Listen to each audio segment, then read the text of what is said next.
Klabu ya Simba imefanikiwa kuwanasa maforward wawili wakatili kweli kweli, wanafunga magoli, wanapiga vichwa, wanapiga mashuti, na wote wametoka katika klabu kubwa kweli kweli hapa Afrika. Mmoja ametokea kule Mamelodi Sundowns na mwingine ametokea nchini Mali kwenye klabu ya Leare de Bamako. Tukianza na huyu kutoka Mamelodi Sundowns, yeye ana profaili kubwa. Tayari ameshakuwa mfungaji bora mara 4 kule nchini kwao South Africa kwenye klabu ya Mamelodi Sundowns, lakini tayari ameshakuwa mfungaji bora mara 2 kwenye mashindano ya CAF Champions League, lakini tayari ni regular starter kwenye kikosi chake cha timu ya taifa ya Namibia, na anakwenda kwa jina la jitu mwitu, jitu la msituni, unaweza kumuita Peter Shalulile. Wa South Africa wao wanamuita Peter Sha. Ni moja kati ya maforward ambao ni wazuri, na anaaminiwa kwamba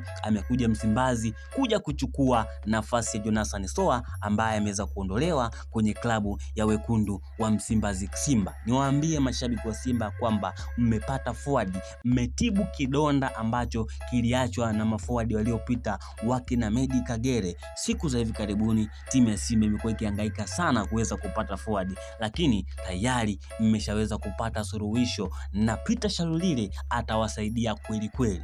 Lakini mchezaji mwingine, forward mwingine, peka lingine basi limetokea katika klabu ya Leare de Bamako. Takwimu zake zinatisha kweli kweli, kwa sababu magoli 21 kwenye msimu mmoja na assist zake 4 katika klabu ya Leare de Bamako kwenye ligi kuu ya kule nchini Mali ni kitu kikubwa. Ligi ya kule nchini Mali ina ushindani. Tuliweza kuwaona waliokuwa wanawakilisha kwenye CAF Champions League, basi waliweza kufanya vizuri, ikiwamo kuweza kumfunga klabu ya wekundu wa Msimbazi Simba. Naye huyo ni mwingine Ibrahim Doumbia. Yeye tayari ameshaweza kuweza kusaini katika klabu ya Simba, na viongozi wameweza kukamilisha tayari kila kitu, bado tukuweza kumsambulisha. Na kwa msaada mkubwa wa Mohamed Dewji, tajiri kabisa huyu kwenye klabu ya Simba, wameweza kunasa saini ya Ibrahim Doumbia kutokea pale nchini Mali. Haya ni mateka mawili ambayo yamekuja katika kikosi cha Simba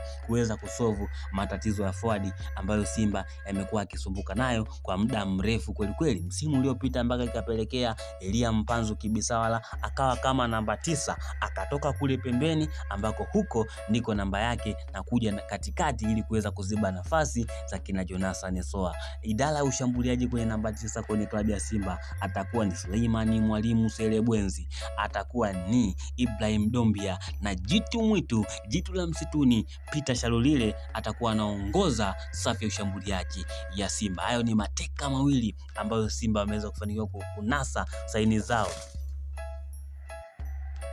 Wamenasa saini hizo kuelekea msimu ujao ili kwenda kukiwasha, ili kwenda kufanya vizuri. Nimeweza kusogezea taarifa hizo, lakini kabla sijakuacha nikukumbushe kitu kimoja: kusubscribe channel yako pendwa kabisa ili unapata taarifa kama hizi.